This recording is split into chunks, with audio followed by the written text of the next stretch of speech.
have visions about this. I'll watch that fight. That's what sucks, man. They're finding ways to get my money still, and I don't want to give it to Jake Paul anymore. Right. I'll watch it. I mean, I'll watch it on YouTube. Hopefully, I'll watch like the 30-second GIF of just the knockout. If it's a 30-second fight, dude, it'll just be on Twitter like 15 seconds after it ends, anyways. So. Remember, that's how we used to watch all those Ronda Rousey fights, right? Right. Go watch the 30-second GIF that I can send you in my text. Yeah, I don't want to pay for it. I just want to watch the.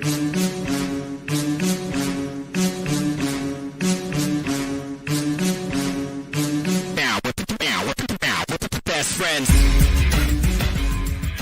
It's the sports program on TSPN with Derek, Zach, and Sean, who's been here the whole time. Head over to timespentpoorly.com and give the show a 5-star rating and review on Apple Podcasts and Spotify, and help move this show into more people's suggested lists. This show is also streamed live on many platforms, including YouTube, Twitch, and Periscope. Follow and subscribe so you don't miss out on an opportunity to chat in and give the guys a piece of your mind during the broadcast. Want to support the show? Great! Go to patreon.com/ I had a little skip on my end. I'm going to skip the rest of that. I'm not going to risk it. Baby, don't crash that, baby. I don't know. I might be having some technical difficulties today. I did run my internet speed check, though. Dude, I'm so good. I don't know. I don't get it. But I'm here, baby. Let's go. Okay. So what happened? There was a little skip. I was like watching the intro and I like stuttered a little bit, and I was like, no, I don't think so. No, we're not gonna. I don't want to crash the whole show. Yeah. Because of a stuttering intro. It might not have done it for you guys, but I saw it on my end, and I was like, nah, I don't think so. Not today. Quick question. Yes. Have either of you shared this yet? No, I'm trying to find it. I can't find it. It says we're live, but it also doesn't say we're... Hold on. It's because it did not go to Facebook. It went only to... the YouTube? Yep. Yeah, I'm at the age where I say the YouTube now. So that's not a big deal, eh? It's the Facebook and the YouTube. I can share it from YouTube. Oh, yeah. Well, I'll just do that. I'm not worried about it. That's all right. Hey, housekeeping, baby. Yeah, a little housekeeping. Don't worry, guys. Just a little housekeeping before we get started. Mm-hmm. But then we'll bring the heat. We're not as fine-tuned as some of those other shows that go every week. All the titles. Wow. I thought I did, but hey, it's okay. A little housekeeping. I'm assuming there's no one on the YouTube right now anyways, so. Yep. The YouTube. All right, there we go. I changed it. I fixed the title too, I think. So let me just refresh this, share it. While I'm sharing this, you guys can just Oh, okay. So real quick, I just want to talk about Jake Paul and Anderson Silva. Yeah, right off the top. Let's just talk about it. I kind of want because it's still fresh in my brain, and now, so I have like a vision in my head of the Anderson Silva and Forrest Griffith fight. The most embarrassing knockout I've ever seen. And we all like Forrest, right? I mean, everybody likes the guy. In fact, this day, he's a lovable guy. And I often wondered why WWE never pursued him, or if there was never any interest from either side. Like, I thought he'd be a good face. Yeah, I just don't think he was much of a talker, man. I think he was pretty bad on the mic, to be honest. Right? He's a little doofy. But he, you can tell the UFC likes him, so Dana White always tosses him a bone. Or maybe he just makes him do the things that he doesn't want to do anymore. So this year I watched the newest season of The Ultimate Fighter, and now Forrest Griffin's taken Dana White's spot as the host of it. Oh, wow. Okay. And I mean, it's a nice change of pace. Like, it's a new face, and because we see Dana White 5 times a week now at this point. Like, he's just out there cutting UFC promos left and right. But Forrest paid is what you're saying. He's employed. He's doing all right. They've always kept him around. So, yeah, he's always had a job at the UFC since he's retired, which is cool because, we're both wrestling fans, and then I'm a UFC guy. And it's like some guys don't get taken care of. And by the time they're in their 40s, they're out of money, which is why they have to switch to boxing YouTubers which is a great transition. That's called a segue, boys. Anderson Silva. Picturing. Anderson Silva is not out of money. I don't believe. I don't believe. He's doing this for fun. I bet you.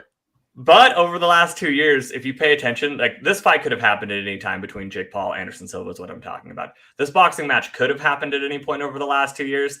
Jake Paul seemed like he was easing into it. And by easing into it, I mean just giving Anderson Silva even more time to get old. And also like Anderson Silva is a step up from the other like UFC fighters he won against. The first guy he won against was a pure wrestler, so he knew there was nothing to worry about when he went against Askren. Tyron Woodley was more of a wrestler than a striker, never known for his boxing. Now Anderson Silva is a guy who he could have, if the UFC let people box while they were in the UFC, he probably would have done both, but Conor McGregor was like the one exception they ever did for that. I think Anderson Silva could have been really talented at both, and he's kind of showed it in his 40s. Like he's twilighted from cage fighting, but he's like knocking out credentialed boxers, which Jake Paul has not done yet. So it's an interesting fight. I'm not saying Jake Paul has zero shot at winning it, but I would say that if I was betting, I would take Anderson Silva. I think that Anderson Silva is going to beat him in another language. Which he's going to beat him and not even speak in English to him while he does it. So Jake Paul is going to have no idea what's going on either. What's funny? You can do whatever you want. Well, so here's what's interesting about it is Jake Paul loves to he's going to promote the fight by talking trash. Like that's what he's going to do. Anderson Silva's funny because like it goes back to when he fought Chael Sonnen, who was the best promo cutter the UFC's ever had. Mm-hmm. Anderson Silva just pretended he didn't speak English the whole time. That way he didn't have to rebuttal. That way he didn't have to come up with like a clever comeback. He didn't have to worry about it. He just pretended he didn't understand English. Then he got to be the tough, intimidating guy. I think he's just going to do the same. Like, we know Anderson Silva can speak English. And the second Jake Paul starts like trying to sell the fight and talking trash, he's just going to, I don't understand what you're saying. I'm sorry. Yeah. But he does. I also, he shows his disrespect in the ring, and that's what I like. And that's what I like. The little dance, he's just he also has that smile. He's always smiling. Yes, he's in a good mood. Anderson Silva will smile at you and beat you. Yes. No. He's happy to do it. And he's been incredibly complimentary before this fight happened. I don't think there's been an interview since it's been announced that it will happen. But before it happened, anytime they asked him, because this was inevitable to happen, they've asked him about it a couple times, and he's just complimentary on Jake Paul and his brother. They're great at making money, and like because he wants to make money. Not that he needs it. I'm not saying he needs it. Was never saying that he needs it. He might need some. He'll still try to sell it though. Yeah. If you're fight, why wouldn't listen? Look. He wants to do this because he thinks it's going to be fun. But he's also like, I'm going to get money for this. This is going to be fun. I'm going to beat you while I smile at you and speak. Is he Portuguese? Is he speaking Portuguese? He's Brazilian. He speaks Portuguese. Yeah. So there's a reason all these retired UFC fighters call out Jake Paul. It's money, man. Yeah. And it's not just that some of them truly think they're going to win. It's just a huge payday, I think. Because there's people like me who keep saying, like, after the Woodley 2 Jake Paul fight that no one should have paid for. After that, I said, I'm not paying for any of these ever again. And then this one got announced, and I go, I'm going to pay for it. So, I'm kind of interested, man. Honestly, as much as I would love to see the beating that I keep joking about, truthfully, they'll probably go the distance. They'll sell the match. It'll make it seem even, just like McGregor and Floyd. Floyd, yeah. Remember? I mean, I think that one's the distance. McGregor maybe might have got, called out or too early. Maybe I don't think so. He is knocked out, but that's another one where it was like $100 pay-per-view. You're like, okay, why am I paying for this? The original one, good point, Sean. The original one that was canceled was probably the best because it was a young boxer that Jake Paul could have fought. The Raham, I thought how you say his name. And the guy was kind of selling the fight too. They had that press conference. It was just he couldn't cut. I don't think he could cut down to the weight that Jake Paul wanted him to fight at. So there was another boxer that was supposed to take this fight beforehand. Okay. And I think that's ultimately what people wanted to see was Hello, Adam. Let's see Jake Paul fight a real boxer, even if he's not the most credentialed guy in the world. Let's see him fight a real boxer. That being said, I still think Anderson Silva is like a guy who's never going to pull out of the fight. So equally entertaining to me. Yeah, that's gonna be good. I'll pay for it. I was going to pay for the next one regardless at this point. So because I still want to see him lose, and it's crazy to me that there's fans who keep watching it because they want him to win. That's bizarre. Sorry. Go ahead, Sean. I think I'm a person who just wants to see one of them get. Not that I don't like Jake. I like Logan. I do like Logan. Right. I was just gonna say Logan has like Logan a little bit. I'm not a huge fan. Yeah. He's grown on me though with the wrestling stuff. Dude, he's putting his he's working hard. I just want to see one of them get too. Just Jake. I just want to see Jake get knocked out. Jake's the one that's and if I'm a guy that came from the UFC who fought real deadly people, like just go in there and try to. You're still gonna. I don't know. Just win big is what you're saying. Do you make more money the longer it plays? Is that because of ads? It's just okay, no. There's no ads in it. No, you don't make any money if it goes longer. Okay, so just fucking go in there and get it done, boys. Anderson Silva's the type of guy who will, no matter what age he is, he's not fighting anyone to go the distance. He never has. I don't think he's going to do that. I don't think there's any like secret "don't knock him out" clause in the contract, which I love when the internet comes up with those. He didn't knock him out because there was a clause not to. I'm sure it's happened. Maybe in the Jake Paul fights, I don't think so.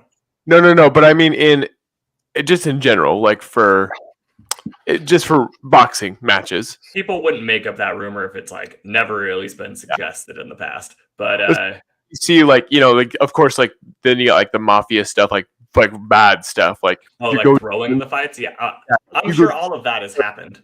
Oh, you hit me. But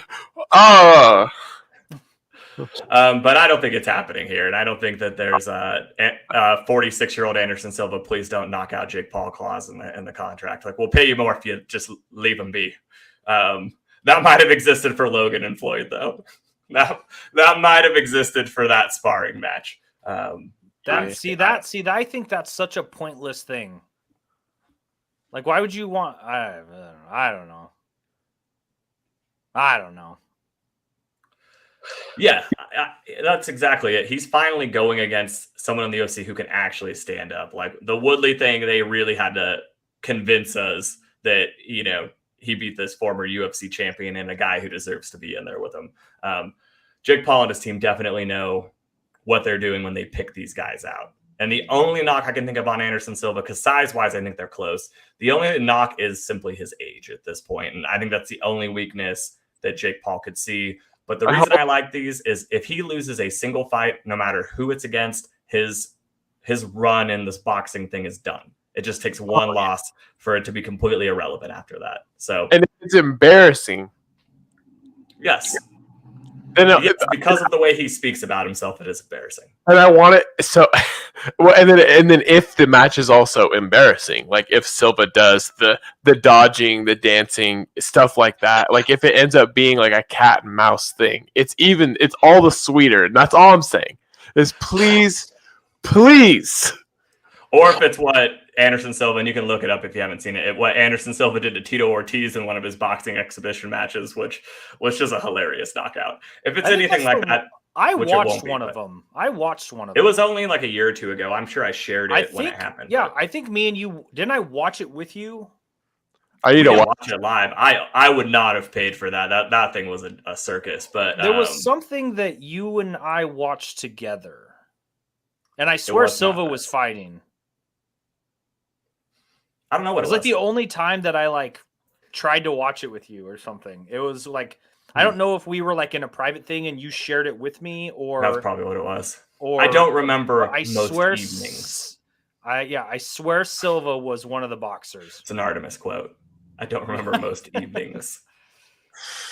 Anyways, we don't need to dwell too long on that. It is September now. There's a ton of other things going on. It is also the first full official day of college football. I know we've already had games. The backyard brawl on Thursday was way more competitive than I thought. It was fun to watch. Also cool earlier in the day to listen to Pat McAfee speak about the backyard brawl. Got me really excited for it. But today, we've also had some huge high school football too. You know, high school football, man. It's a thing. How's that go? You guys are deep into it now, right? Like it's already 3 or 4 weeks deep. I think they're 2 games. I think they did a jamboree and then they've done 2 games now. The first game they got beat by a couple touchdowns. This last game they won something like some Madden score of like 80, 82, like 17. Seriously, like it was nuts. They said they were taking turns basically running in touchdowns and 2-point conversions. They were just deciding who won it. Like they're getting stats padded for everybody. Yeah. And the quarterback, Terrell Ellenwood Jones, he's also a senior, and he's there's a shout out for you, Terrell, if you watch this show. We'll probably have a couple of them on this show this season, maybe. But anyway, he's the quarterback. He ran in a bunch, threw a bunch. He said he had like already got a fantasy question. Yeah. I'll keep going, Derek. Keep going, Derek. Oh, so their matchups. So yeah, I think he said he had 400 yards for the whole game.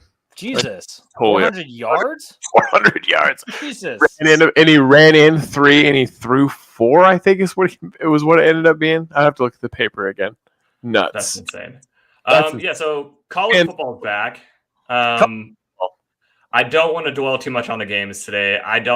There are a couple ranked matchups, Oregon, Georgia. I think we're also going to get a Notre Dame, Ohio State. The spreads are crazy on. I think there's 17 points for each of them. I'm not super concerned about that, but the news of the week is that they will be expanding to a 12-team playoff as early as 2024. The top 4 teams, so that we're already in it. I can already see Derek shaking his head. The top 4 teams that have already made it in it, right? 1, 2, 3, and 4 will get a first round bye, and everyone else plays each other. Obviously, with like players getting paid now, bowl games that aren't between the top teams playing each other don't really mean as much as they used to. I've been against this for years, and now I think it's a smart move. But Derek, you're shaking your head, so I want to know what you have to say. Well, you might have swung me a little bit in there. I already thought the 4-team playoff is egregious. So that's I bitch about it every year, man. Last year during the games, I messaged you guys and said these final 4 games are pointless. We know the 2 teams that are going to win, right? Like, yeah. I didn't even bother watching it, and I had watched the years before. I've been a big proponent of I was wrong. Originally, I wanted the playoff. We've had the playoff. I don't want the playoff. Well, I mean, those first couple years, they were really fun. Yeah. You know, Oregon came in and won one, right? Yeah. They're doing the smart thing by giving the top 4, the teams that are probably going to win anyways, a bye. And then 5 through 12 will be fun games. 5 against 12 easily can be won by either team, so on and so forth. All top Power 5 schools will get a team, and actually 6 conferences will get a team in. And then you're going to get the other 6 just best ranked teams is what it's looking like. I could see them going for like a Cinderella feel. Like, hey, this ranked 11 team won their first game to get in, right? To get into the next round, basically. I could see it being like, Cinderella's sell games. Yep. So I mean, I get it, but at least they have a chance to get paid now to do it. And it's just more games. Like, of course they're going to do it. These TV networks are going to have more games. That's more money. Now that players can get paid, it's more money for them too. So when get paid, that means they can take sponsors. Is that what it means? Yeah, right? I think sponsors, and I think you're allowed to sell your likeness. So you're allowed to basically, for whatever reason, before they had a rule that you couldn't sell even your likeness, which is dumb. I mean, it's you. I mean, I'm a person now. If you want to put me on something, baby, Call me up. And it was also very it's also kind of a gross rule because they had sold that NCAA game for so long. So they were making money on people's likeness, and then you couldn't even sell your own likeness. Yeah. And college football players help sell games. Mm-hmm. There are football players who become stars, Yeah. They play Madden. They love, this happens. They know. Yeah. And now with social media, they could be like Juju Smith-Schuster and be a streamer and whatever. Yeah. I'm sure he gets ad revenue from, I don't know how many followers he has, but I'm sure he gets some revenue from it. I made money and I'm a fucking nobody, okay. So he makes money. Get money from that. Him and those dudes that are coming in and they're like, why would he dance on that logo? He needs to quit dancing. How disrespectful. Why would he do that? Yeah. Well, because he got a bunch of views, probably. Yeah. Yeah, he got a bunch, Real quick, Sam asked that question in the chat before we answer it later in the show. I just want to know. Oh, he already said it's PPR. Is it single flex? That's another thing I want. I'm going to highlight this. Yeah, highlight it. But we'll get to that very shortly. I have my answer. I have my answer based on the matchup, but that's just me. No, sorry. Yeah, I have mine based off the matchup as well, but we're still saving it because we're not on the NFL right now. We're talking about 12-team playoffs. Hey, wink if you agree with me. First of all, I can't wink, so it's just gonna look like I'm blinking at you. Yeah, blink if you agree with me. I'm gonna breathe if you agree with me. Yeah, breathe. Yeah, well, whatever. Breathe. Single flex. Just answer. Go. Man. Hurry. No, who are your receivers and who are your running backs? Like that you're locked in. Who are your other? Yeah, who maybe are your other options? No, I don't. I'm not other options. I just want to know who his starters are. Oh, okay, yeah. But anyways, 12-team playoffs. I will pivot back to this real quick. A Pac-12 school will make it in. A Big 12 school will make it in. This is good because a lot of these conferences are already losing their, I wouldn't say best teams, but their most known teams. The Texas, the Oklahoma, UCLA, USC, so on and so forth are going to the Big Ten and to the SEC. And then that still gives hope for those of us who want a Oregon or a Utah or a Baylor to make it in.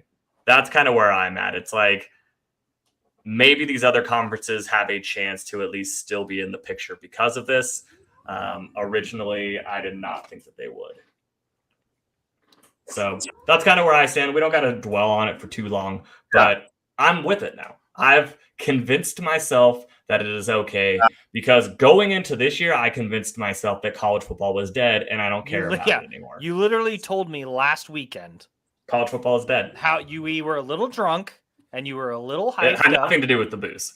First of all, are you sure that I thought college football was dead? I've been saying it for years. Yeah, but you were extra heated. I got a little scared. I was like, I might need to take a step back. Oh man. I was just passionate about how bad college football has become in general. But no, I've softened. I've softened in the past week. Before we do transition to the NFL, and I don't know if either of you guys give a shit about tennis, but I watched the final Serena Williams match last night. I watched the match before it, 2 nights before that. She lost. She's done. And it was still cool, man. Like it was in New York, so everyone was behind her. The game before that too, the crowd was super for her. I love Arthur Ashe Stadium too, so it's just it's a cool place to watch a game. But when people don't understand how talented she is, like she's going out there now at 40 and still making it a few rounds deep when nobody else could do that. She's just that dominant of a female athlete. So I feel like I have to say something because, in my opinion, that is the top, like not just female tennis player, but the top female athlete and one of the top athletes of their sport ever. So did she? So was this a retirement match? Then she said this was. It was a part of the U.S. Open, and we knew whenever she did lose in the tournament, she would be done. So it's like I can't imagine trying to get tickets for this. I've always heard that with the U.S. Open, huh? It was the opening match, though? No, this was round 3. This was round 3. So she made it. Yeah, she made it into it. Okay. Wow, good for her. Yeah, the match before she beat the number 2 ranked woman in the world. So it's not like she didn't prove something. The Gretzky of female tennis. Yeah. Singles and doubles. And Yeah. they always interview the people after the match, which I love. And so the stuff she said about Venus, who was like my favorite growing up, was awesome. Yeah, it was heartwarming and I enjoyed it. But yeah, it was just cool seeing like all the celebrities in the crowd and the people that like everyone had her back. And 3 nights ago, her beating the number 2 ranked woman in the world was a fun match to watch, whether you're into tennis or not. It's always been my favorite individual sport. What's kind of the been age overcome difference? She was like 15 years older than the other girl she was going against. Okay. So it's a huge. That so alone she got that, which I think is a nice like feather in her cap before she's done, and then one more match goes out on her back, which I think in all singles sports you shouldn't go out on top. I like somebody going out on a loss. I hate to say it, but unless it's UFC, because that's usually because that person fought one too many fights. Yeah. But in tennis, you lose and to an unranked person, an unranked woman in the 3rd round, you're done, right? Like you walk away, you're good. Even do it in fake sports like wrestling. You go out on your back. That's where I got it. That's where I got it from, man. You go out on your back. But I don't want to see it in the UFC. I didn't want to see Rockhold a couple weeks ago crying, and that shit got me a little choked up. But I don't even like the guy. Who was that did that? Luke Rockhold, he came back after like a 3-year layoff. He's 37, and he lost all 3 rounds unanimously. It was an entertaining fight. He still went out like swinging, and it was fun to watch. But like he's crying in the ring or octagon, excuse me, and he just goes, "I'm fucking old, man," and he's been through a lot injury wise too. So there's always like Daniel Cormier too. You're like, God damn it, stop. Well, so DC is his buddy. They've been training together forever. So DC is the commentator of the fight and just goes and hugs him afterwards. And I'm like, don't do this to me, guys. I am a sensitive man in my 30s. You know what I mean? So it's you watch that stuff. It's rough.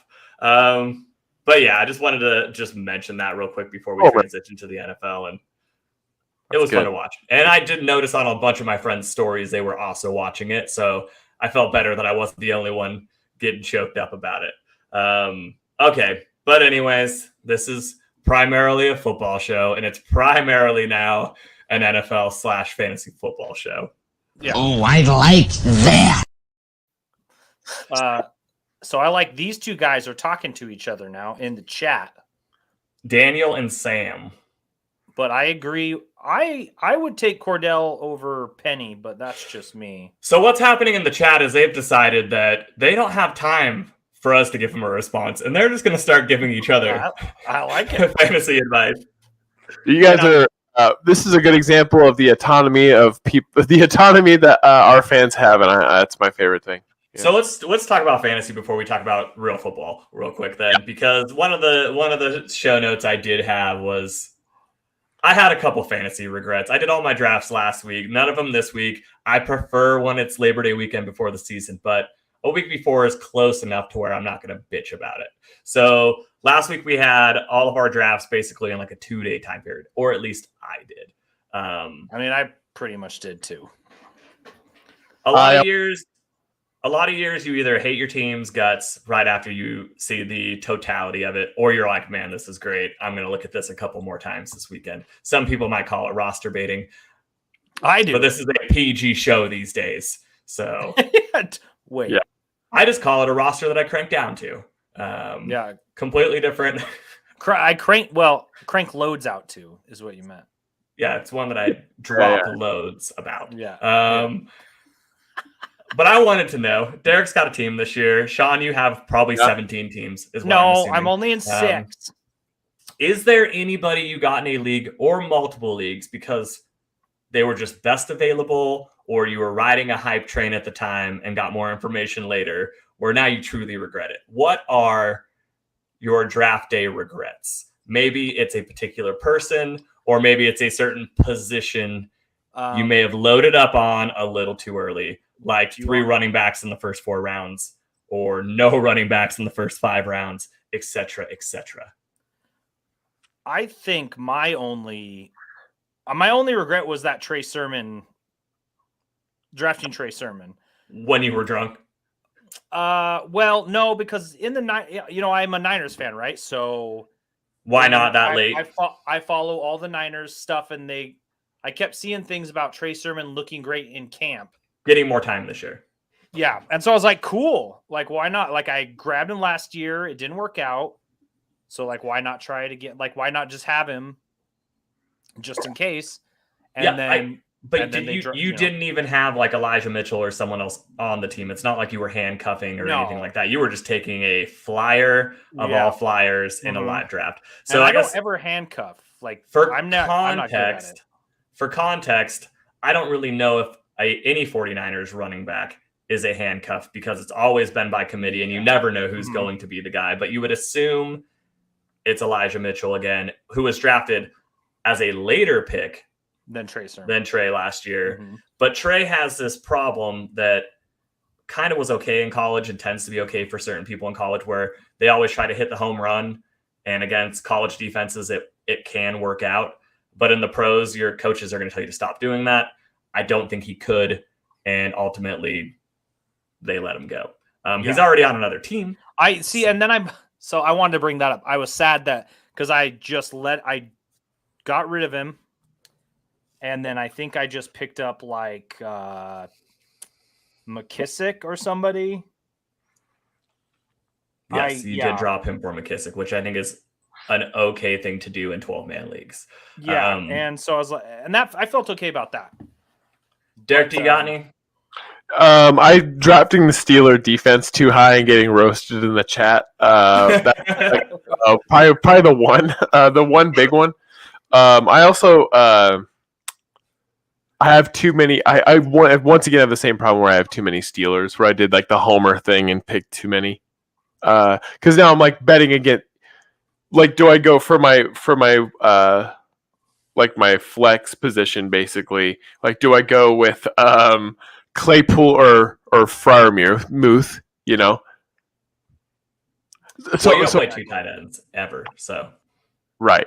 Unless you have Travis Kelce. Good point. Claypool.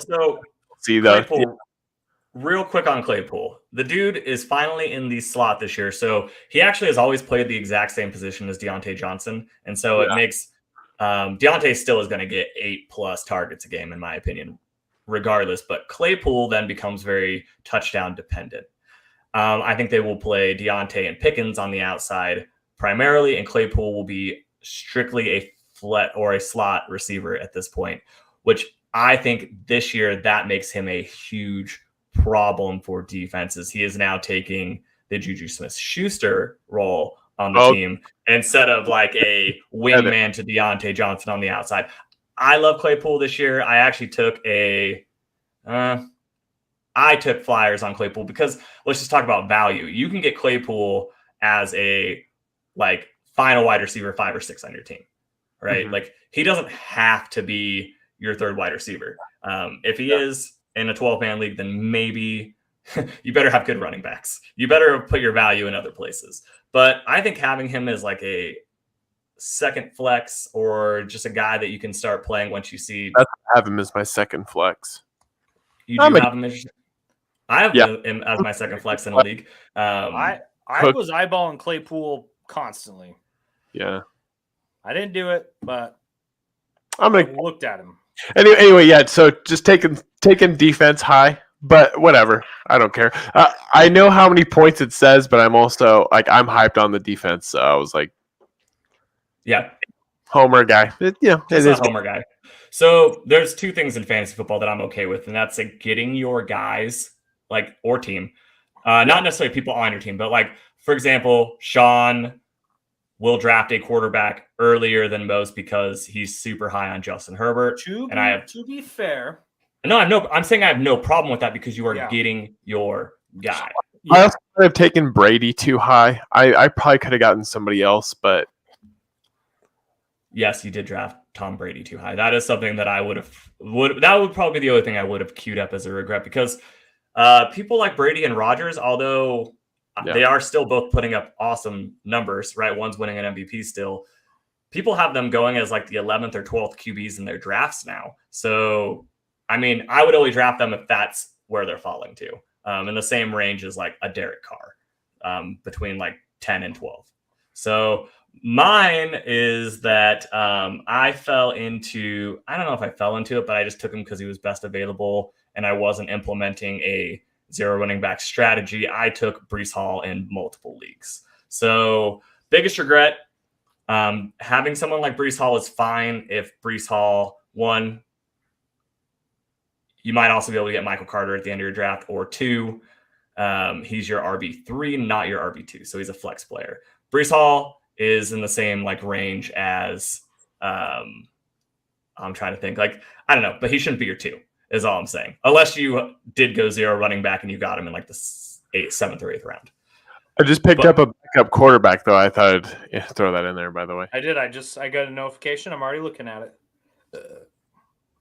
But so Breece Hall's mine. I don't think Breece Hall is the best rookie running back. I think Dameon Pierce is the best rookie running back. I also don't even know if Breece Hall will end up being the starter on his own team, which is the Jets. So I will say I did handcuff him. He's the only guy I handcuffed this year. I didn't handcuff any other person.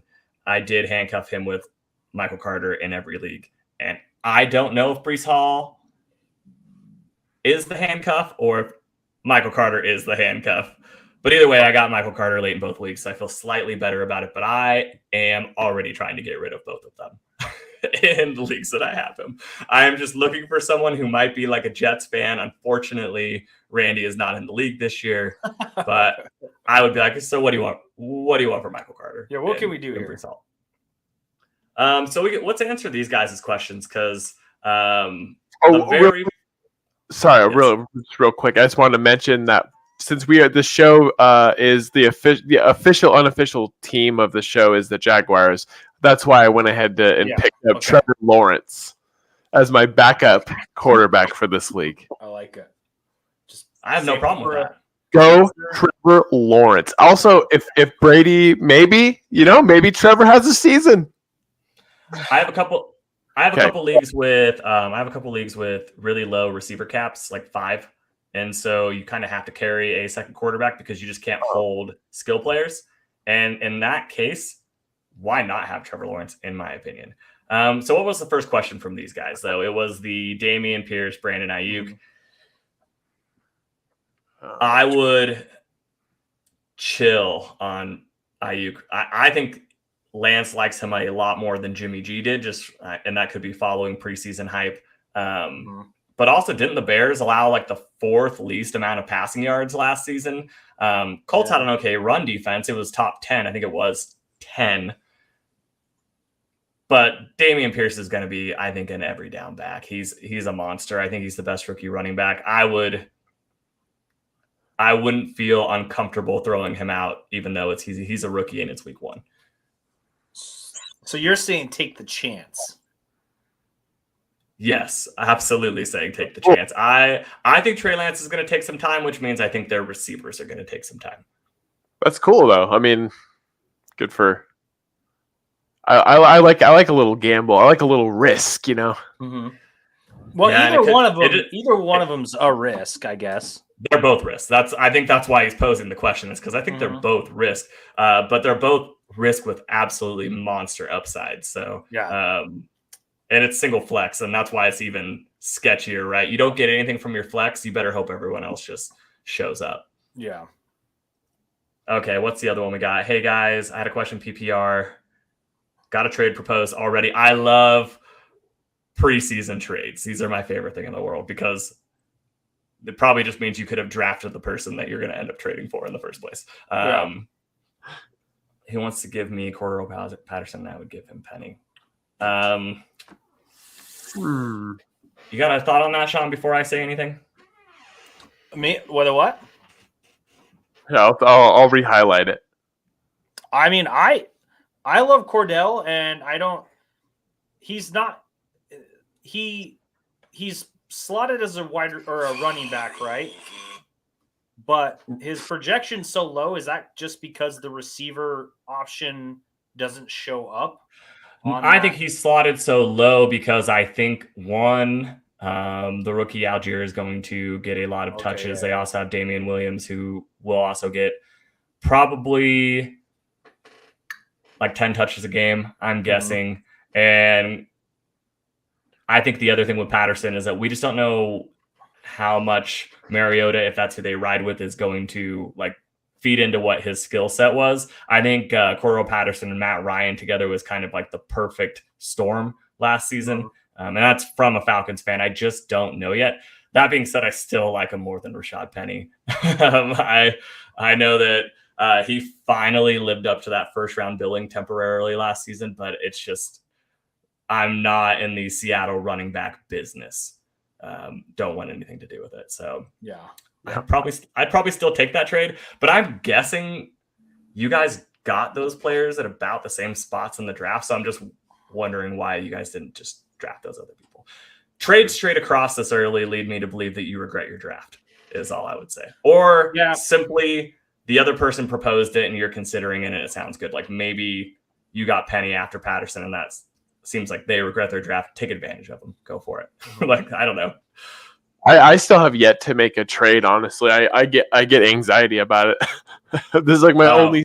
Well, it's only really my third year playing fantasy. Third year. So I still every time someone's like, "Hey, do you want to?" I'm like, "Nah."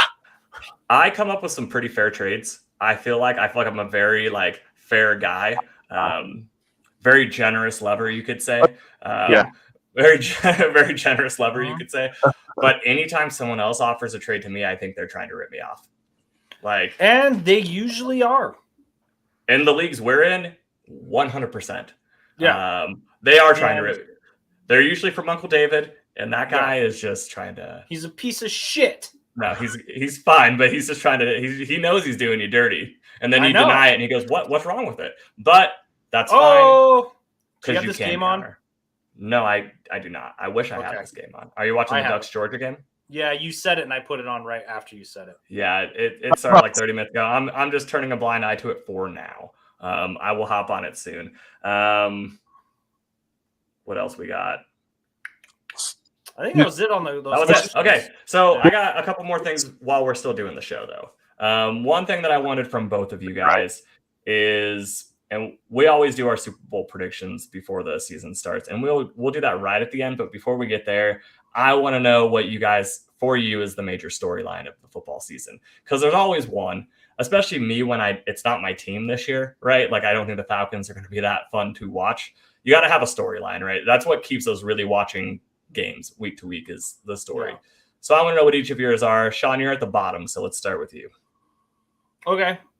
Not that your team's at the bottom. It's at your. I wanted to say like I don't think the Jimmy G thing staying as a backup. I think what happened with that was like no one wanted to take the chance to get him, I guess, or maybe the Niners weren't accepting offers that people were giving. I just don't think they wanted to cut him, one. Yeah. And get nothing for him. And then also they weren't getting what they wanted. And now that they've gotten him to restructure his deal, one, they can either keep him or he's more enticing to a team trading for him. Because then they only really have to pay him if he plays. But that's not what your story is, because that would be mine if I were you. Yeah. And then for me, it's like the Madden Top 100. Tom Brady being number one, even though he was supposed to be retired this year. I just don't get like how they like how that. I mean, it should have been Aaron Donald again. Like, why is Tom Brady at number one? What was he last year? Like, why is he number one? Wasn't even in this. What didn't make the Super Bowl last year? Didn't make the Super Bowl. Because he's Tom Brady, man. I don't give a fuck, man. Tom Brady. And he's got a monster receiving core this year. It's insane. Yeah. Okay, but I get it. Reasons Derek, Derek, what do you Yeah, I do have one. So I'll go Homer status. I'll go who's starting for Pittsburgh. I think it's Trubisky. The website, the Steelers website, official website depth chart says Trubisky Pickett. So to me, that says, I mean, that's probably the most official thing that you're going to get right now, right? But for how long, right? Like we have the Mariota Ritter situation. We have Trubisky and Rudolph is. So this it might not be very accurate then. But they are looking for trade partners with Rudolph right now. Right. I thought Rudolph was, when they posted their 53, Rudolph wasn't on the list. He is. Yeah, he's on there. But so here's the thing: that last preseason game, I think, gave us the glimpse. It's going to be Trubisky to start, and then it's his to lose, maybe. Yeah, but I could see how you could just package in general QB situations as like a story this season, right? Because then you can throw in the Trey Lance and the Trubisky and the Mariota. There's a few interesting ones. So I was going to say, yeah, I disagree with you also on your team. I think your team is going to be fun to watch because I'm excited to watch Mariota start. I think they're going to let him cut it loose, which obviously Arthur Smith did not do in Tennessee, but looks like he's changed his tune a little bit here because that's the only way they're going to win games. And if it doesn't work, also works out for them. My story then would be the Jaguars are going to let Lawrence cut loose also. I think their offense will be much improved. Yeah. My story for the season is actually, because I already made the pick a couple weeks ago, or first to worst, Cincinnati Bengals dropping out of the playoffs, and not just dropping out, but finishing last in their division. My storyline of the season is, am I right? Or yeah, I like that. It's Joe Burrow in general. So to me, this just seemed like an absolutely like miracle season, right? That he had, like everything went right for him. 70% completion. He had a 240-yard game to Chase, right? That game where Chase just went absolutely off. Like he actually got the bulk of his fantasy points in like 3 weeks of the season. Not that this is only about fantasy, but it's like in a team that lost the Super Bowl, that's not the New England Patriots, actually make it back. That's really it for me. Like, was this lightning in a bottle last season, or is this team for real? Because a lot of people have Joe Burrow as like the 5th best quarterback in the league now. Right. And I just don't know. I don't know. I mean, I wouldn't have drafted him. They open with Pittsburgh. I'm stoked. That's week 1. Yeah, I know. And next week we can talk about that on the Pick'em. Yeah. That's how I know. I was just looking at the Pick'em. Actually, I just made mine. I just made my picks. Yeah, the Thursday night games, Bills-Rams. Bills-Rams, which that was the Bills-Rams was my too soon Super Bowl pick last year. I love the segue, my friend, because it is that time of the year again. Oh, let's call it a segue, boys. Too soon Super Bowl picks. Are you both prepared? Yes. I mean, Sean. I can be. Oh, I can be. Then you don't have to go first, Derek. Yeah. Okay. So I want to preface by saying that a big part of me wants to just go with Bills-Rams again, honestly. I think the Rams could repeat. They could. Why not? And go at least. And I think the Bills still have that magic and still could do it. And I'm still faithful for the Bills. But that is not who I am going to go with for the Super Bowl this year. That said, I am finally going to take it. I'm on board, and I think this is going to happen. I think the Chargers are going to get it done for the AFC. The Chargers are going to do it. I think Justin Herbert, this is going to be his season. I mostly think that because, so first off, against who? The Raiders are going to be as good. Agreed. I think the Broncos are going to be better, but it's still not going to be enough, I don't think. So it's going to be down to the Chiefs, and I think the Chargers can get the edge. Let's go. NFC. Should I slow down or? No, I was just going to say I actually think that every single team in that division has improved. So that's what's hard about that one. But okay. I get it. But who's the NFC pick to go against them? Yeah. My NFC pick is going to be. Man, this was a tough one because my gut, honestly, is I was going to go Battle of LA. We've done that 5 years in a row, though, and I don't want to. I can't do it. Not going to do it. Battle of LA was my pick last year, and it was your pick the week before or year before. Yeah, I'm going to do something disgusting. I'm going to choose a heel. I don't like this pick at all, but I'm going to go with the Green Bay Packers. Oh, I think it's going to be okay. Old and new. One final ride for Rodgers, huh? Grandpa Rodgers. Yep. and the young man coming up. And I think he's going to win it too. I think I'm going to call the Chargers also. I will say Chargers. I like the AFC a lot this year. The veteran goes out on their back, man. I like that. So, you, all right. Sean? I have no clue. Dude. So on your Rodgers take, if they play the Niners in the playoffs, they will not move on, and that's just facts. Fair. They can't beat them. They can't. It's like a thing. It's a stigma, I think now. He's got the chirps now. He's got and he can't do it. I don't think he can do it, man, and I don't know why. They should have, dude. Last year's game, I'm still throwing up about it. That was the craziest game of all time. No, I don't know if it's the craziest, but it was like boring because it was low numbers, but I don't know. Anyways, I really, you go, Zach. You want me to go? Yeah, go. So I was also kind of on the same page as Derek, where I was half tempted to go Battle of LA. I didn't, but here's why I would have. On the LA side, picking an NFC team that's not the Rams is really hard right now. Because like, who's next tier down? Probably like the Bucks, the Packers, the Saints, and then I think it's another and I think the 49ers, depending on how Trey plays, is fringe tier 2. I think they're fringe. Maybe, and maybe even squeaking in there could be Dallas because you just never know. We don't know what we're getting between the Eagles or Dallas, and I think either of them could weasel in there. Eagles could be a surprise. But all of that is hard, man. All of that is a slight stretch. For me.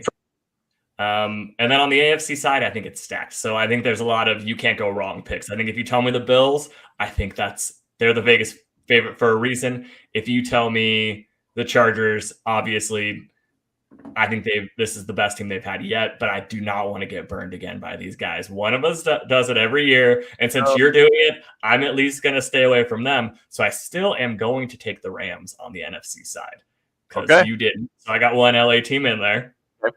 But then on the AFC side, this is where I think the Bills let some people down. I don't think it's them. I think on the AFC side, the Chiefs make it back. Oh, I think they've been so close. Like last year, they were so close again. Yeah, it's a fair pick, man. And when the very first drive of the preseason, Pat Mahomes completed like 6 passes to 6 different people. It just was like, I don't give a shit who my receivers are. We're going to move the football. I think they're going to have a running game to complement it this year. I really like Juju in fantasy. I don't think Travis Kelce ages. So at 32, he's going to be just fine. Yeah, he looks good. He's a good-looking man. You know? Give me Chiefs Rams.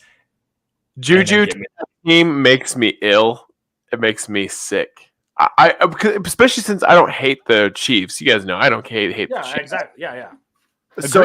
So it breaks my heart even more because I want him in Pittsburgh still. He at this point he wasn't a right fit for Pittsburgh.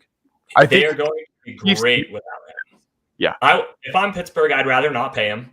I'd rather move on to another young guy because they're so good at drafting receiver and let him go to the Chiefs where he's still going to it's rare we talk about a 25 or younger guy having a resurgence in their career, but let this guy have a resurgence in his career at 25 years. Sean, do you have, and it was Chiefs, by the way, once again, Chiefs beating the Rams, not Rams beating the Chiefs. Okay. I want Buffalo there so bad that I'm going Buffalo. You're gonna will them in. I'm gonna because I want to jump on the Chargers thing, but I really want Buffalo, man. I really want to see them in a Super Bowl. I think it'd be super fun. And then, I mean, it will probably be Tom Brady. It will probably be the Bucks. I like that we all mixed it up. I think Bills Bucks. Who wins? But Brady goes out on his back. But but then they lose. That'd be badass. That'd be cool. If Brady goes out on his back, I'm on board with what you just said. I would love a Bills championship, but I do not want to be one of those guys who gets his hopes up. So I'm going to play it as safe as possible. Yeah. I like it, man. We all have different picks. They're all good picks. This is like a few years ago, I picked the Steelers Falcons to make the Super Bowl. It was like the second year we did a show, and I'm like, okay, if we're not gonna be realistic about it, then we should just stop doing it. That was a really good Steelers team too, and a good Falcons team. And it was the year after the Falcons made the Super Bowl, so it seemed actually likely. Yeah. If Jimmy G was still in, would you give the Niners a better chance? I would have picked them. And that's all in the show. I like Trey Lance more. I would have picked them, and that's all in the show. I love it. All right, everybody, have a great weekend. Man, that's great. Au revoir. Good. I liked it. Auf Wiedersehen. Auf Wiedersehen. That's how we end the show now. That's the only way we end the show now.